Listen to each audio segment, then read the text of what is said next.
Hello বন্ধুরা, ভালো খাবারের গল্পে তোমাদের স্বাগত। আজকে আমি একটু শাহি কই রান্না করব। সেই জন্য এখানে দেখো, কই মাছটার মধ্যে আমি নুন, লঙ্কার গুঁড়ো আর একটু তেল মেখে নিয়েছি। হলুদ একদম দিইনি, জাস্ট একটু দিয়েছি অল্প করে।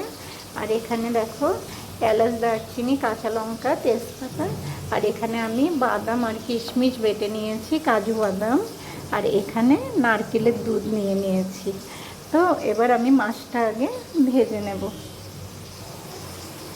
এই দেখো বন্ধুরা, আমি শাহি কইটা বানানোর জন্য কই মাছগুলোকে ভেজে নিয়েছি।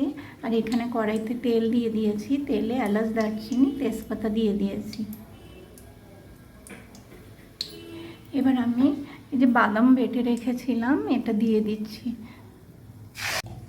আমি এখানে এই যে বাদাম বাটার মধ্যে লঙ্কার গুঁড়ো দিয়ে দিলাম। আর এখানে আমি আন্দাজ করে একটু নুন দিয়ে দিয়েছি, কারণ আমি মাছে অনেকটাই নুন দিয়ে ভেজেছিলাম যাতে মাছের ভেতরে নুনটা ঢোকে। তো এটা ভাজা হয়ে গেলে তারপরে আমি নারকেলের দুধটা দিয়ে দেব। বন্ধুরা, আমি নারকেলের দুধটা ভেজে তারপরে একটু জল দিয়ে দিয়েছি। এবার মাছগুলো দিয়ে দিচ্ছি।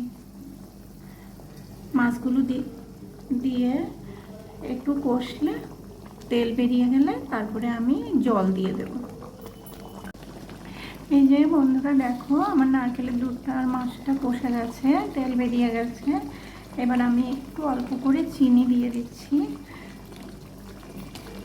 আর অল্প করে এটা জল দিচ্ছি। এটা একদমই বেশি ঝোল ভালো লাগবে না, ব্যাস আর দেবো না। এবার এটা আমি একটুখানি গরম মশলা আর ঘি দিয়ে নামিয়ে নেব।